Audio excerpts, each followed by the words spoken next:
Okay, take a look at this. Someone spray painted messages targeted at Portland Mayor Keith Wilson on what will soon be the city's newest homeless shelter. The site on Northwest Northrop Street and 15th Avenue is set to open tomorrow. The graffiti was painted over by the time we got there this morning. It's unclear who's responsible for it, but some of it was on part of the building where other businesses operate out of, businesses that have nothing to do with the shelter. But unfortunately, neighbors tell me this really isn't all that surprising, given they've pushed back against this shelter opening all summer, holding several community meetings, some of which city officials have attended. But clearly, it hasn't stopped the city from moving forward with the site. Today, I caught up with the head of the Northwest District Association.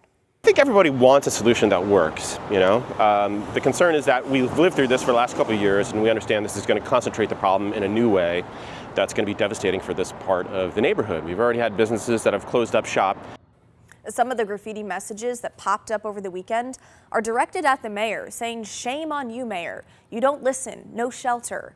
And mayor plus Vanessa equals ruined lives. Now, the building is owned by Vanessa Sturgeon of Sturgeon Development.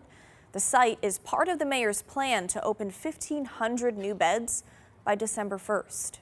I think it expresses a growing discontentment where we voted for a guy, or a lot of people did, to kind of clean up the problem.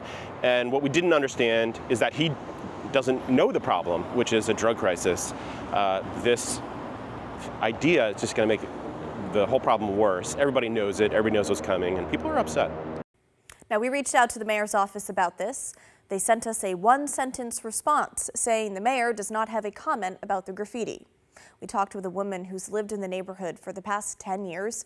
She didn't want to be identified, but she saw the graffiti while she was at her gym right across the street. I think someone's trying to send a message to the mayor, right? I mean, I just, I don't think we've been heard. We've been, trying to send messages loud and clear to say this is not okay, this is not a solution, this is a waste of money. What I've heard, and I think what's most concerning to the community, is that it's placed near a lot of children. There's Montessori school nearby, there's a dance studio nearby. I understand there's a new school that's coming in the neighborhood. It's just not the right environment to put in a homeless shelter. Again, the shelter will open tomorrow, September 2nd. At first, there'll be about 40 beds. The city will then scale up to 100 beds by the end of the month. The site has the potential to reach 200 beds, and it'll be run by the Salvation Army and open from 8 at night to 6 in the morning. People staying there are guaranteed a bed for the following night. The city says it will remove tents and vehicles that set up around the shelter in an effort to prevent camps from spreading in that area, but neighbors, they're not convinced that will help. This is like the Wild Wild West. I mean, we're warehousing people, and then what? I think we've warned the administration that this is a bad idea, and I think for everybody involved, this building is going to be where dreams die and nightmares begin.